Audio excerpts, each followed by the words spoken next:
Hey guys, welcome to desiBel. We are two desis who live in San Francisco Bay Area. And surprise, we're both IT professionals. We find even the mundane things around us very entertaining. So we thought we'd share our opinions with the rest of you guys out there. So here goes.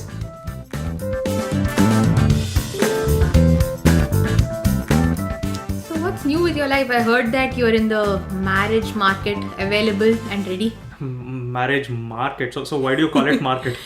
So what I observed in the arranged marriage system in India is it's very similar to a shopping market. Mm-hmm. So when you go to a shopping market, let's assume that there are these clothes stores lined up. Right. And the owners of those stores put up the best and brightest clothes on their mannequins. Correct. So basically these brides and grooms equivalent are the mannequins. Right. And they're put out there for everybody to see and judge. Right. And they're wearing the best clothes that the store has to offer. Right. And what about customers? Customers are walking on the aisle and they're looking at stores left and right and they're saying, should I go in or not?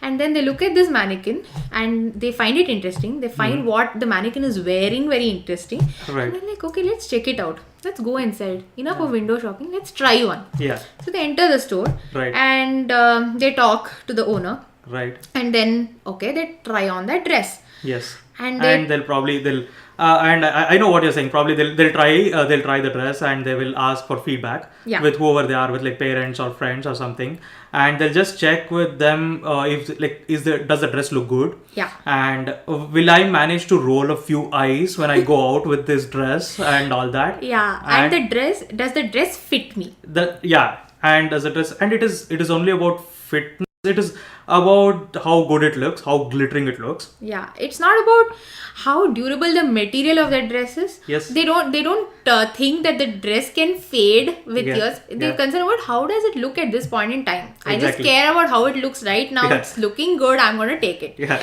And then all that happens. And then for some reason, okay, that's a little bit, the fit is not right. So they try to get an alteration. Right. Some stores say, of course, we're not going to alter your dress. You just need to wear it and get out of the store. Or they try to get the next size maybe and then they're like, okay, this store itself is not working out for us. There are better options out there. So they blatantly exit that store and go to the next clothes store. They don't care about the quality or the fabric, as we said. And then they go to the next store and the same process continues until you find that outfit that you say, okay, fine. Either you're too tired shopping and you decide to settle for that one outfit. Or best case scenario, you find something that fits you really well and also looks really good and is not that expensive. Right. So what next? You go to the cashier maybe. And so you start bargaining now. You'll quote a price. Haggling begins. Yeah, exactly. In typical Indian style. And the cashier will say that, he will quote another price and he will start doing some emotional blackmail, saying we want to make some X profit and all that, and we have invested so much on this dress, so you have to pay us so much, only then we can go ahead and all that. So there's a lot of back and forth.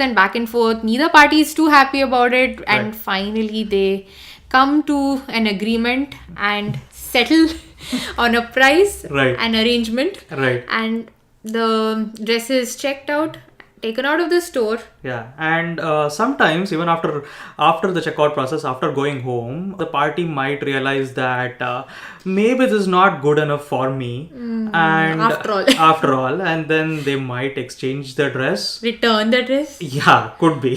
So that may happen. So because of all these similarities between the whole shopping system and the arranged marriage in India, I thought, let me just call it as the marriage market. I get it. I totally get it. I recently registered with this website, and let me not name the website. For obvious reasons. Yes, so this matrimony website, let me call it as Shadi Inn. Shadi Inn? Yes. Why Shadi Inn? So the reason is I'm pretty sure if this website Shadi Inn, if they adopt the LinkedIn model, they will definitely make a lot of profit. They'll definitely make get a lot of traffic and get a lot of membership. So they can probably call that with that tagline called the world's largest professional marriage network. So let's do one thing. Yeah. Let's go to our LinkedIn profiles right now. Correct. Let's open it up. And let's try to convert and see how this LinkedIn profile would look in the Shadi market. Yeah, so here I'm opening my LinkedIn profile. Yeah. And top I can see name. So yes. that at least let that be truthful. Yeah, of course. Below that is your bio. Yeah. Which says big data specialist. Right. So in the marriage market, what could it be? So it needs to be catchy. Right. It needs to jump out of your profile so that when people are going from profile to profile, deciding in or out, should I ping this person or not? Yeah, it should be definitely very catchy and like very short and probably grabs the attention. So it can go like, I mean, for a guy, like if a guy should pose himself to be very progressive and liberal, so he can probably put the tagline as coder, cook, and feminist. So that is a right mix of like proving himself to be cool and liberal and all that. All right. And next to that is the profile photo. Yes.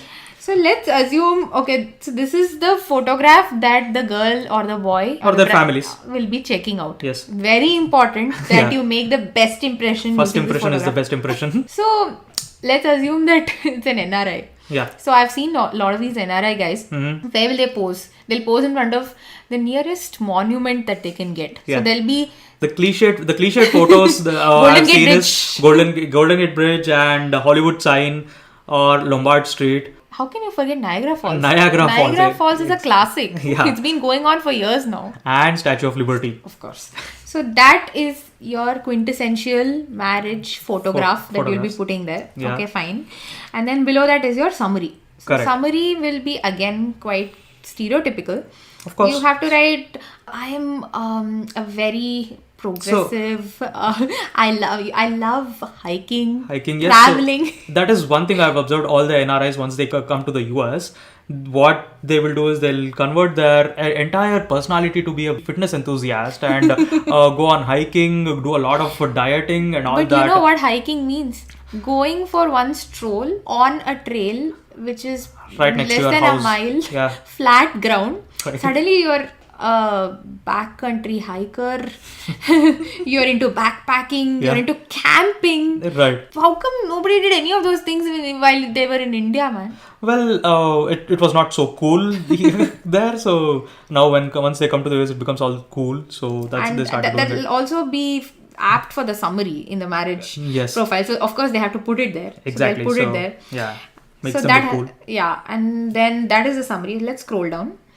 So then is your recommendations. Right. Recommendations are very important. So recommendations are something that you ask your co-workers or your manager or your ex-manager to write something positive about you. In reality might be different. Yeah, he might not be giving you a hike. He might not be giving you a bonus. But at least he's going to say something positive about you.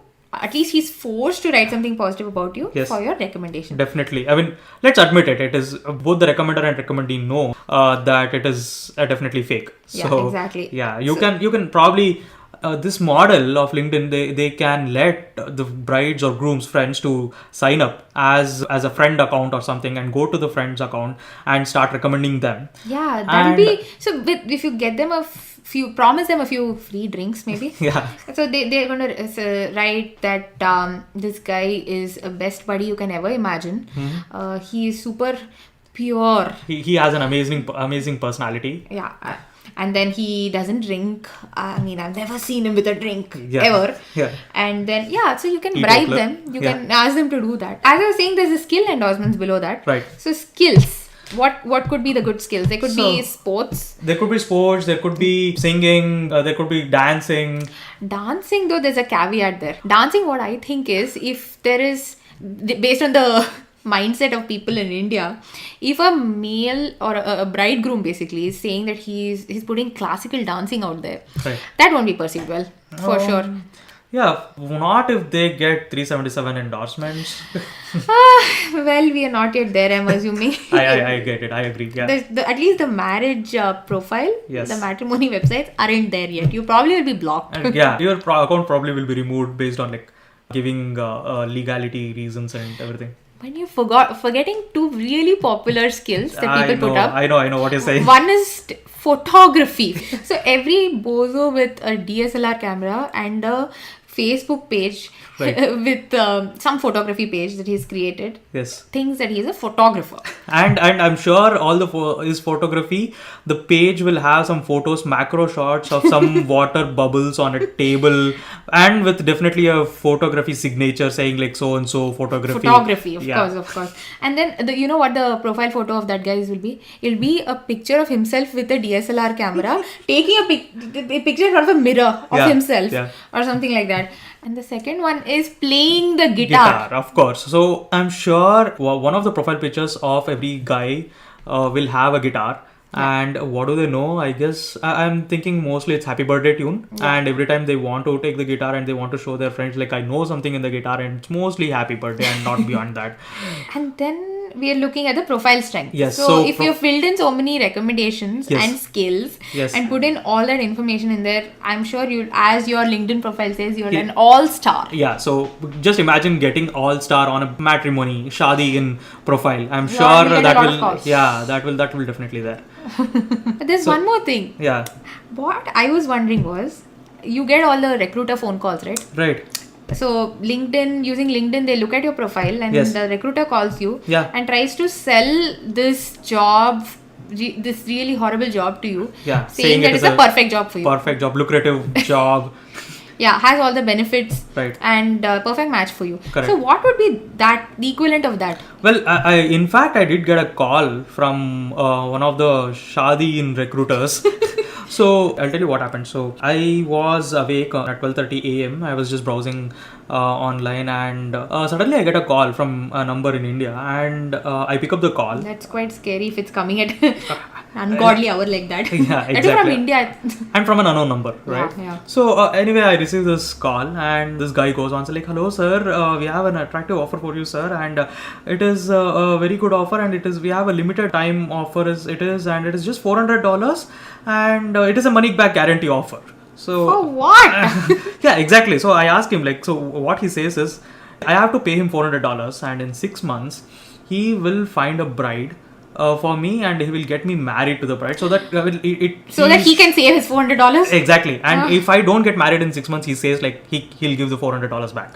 So your marriage worth is out there, which is just $400. The matchmaking is like for $400, and he's sure in 6 months it will be done, and like I'll be committed for rest of my life.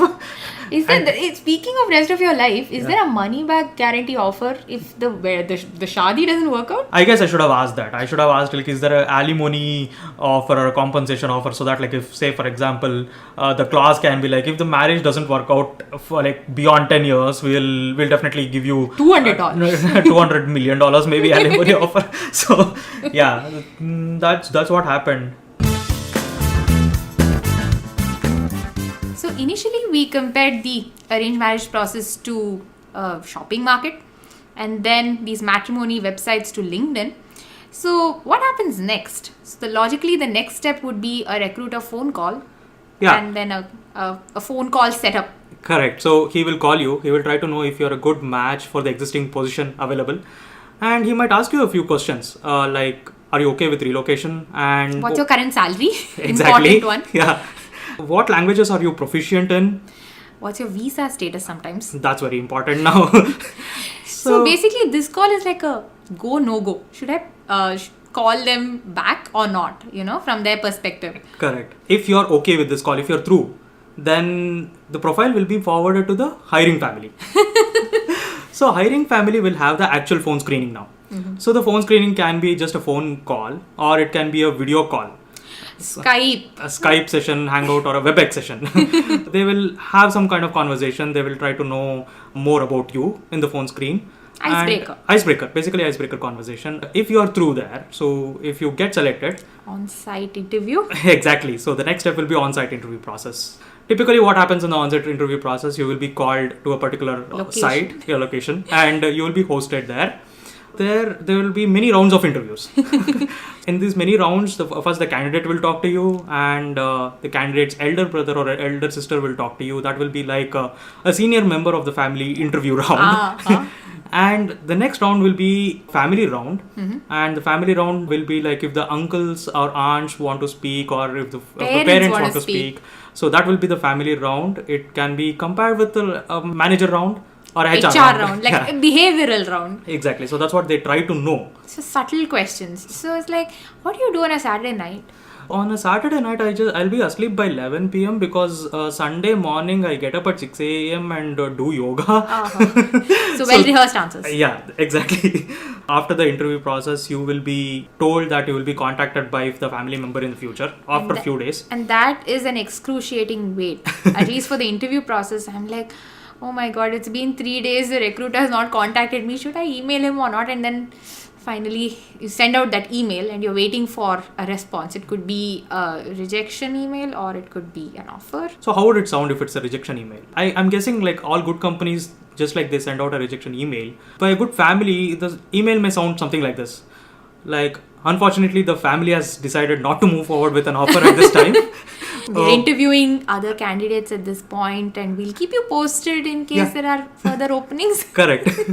So what happens if there is an accept email? Congratulations! We would like to move forward with an offer at this point. So please stay tuned. A member from the family will contact you. And we will work on the hiring dates. The onboarding process. Yeah, and then I guess you're hitched at the end of it all. Yeah, the entire process may take around 2 to 4 months. Just like the interview process. Exactly.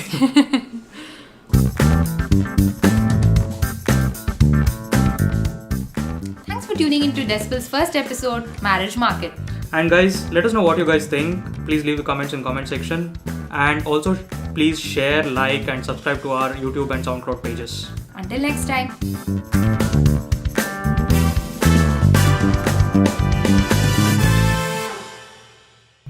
Music credit for this production goes to Kevin MacLeod, Incompetech.com, licensed under Creative Commons by Attribution 3.0.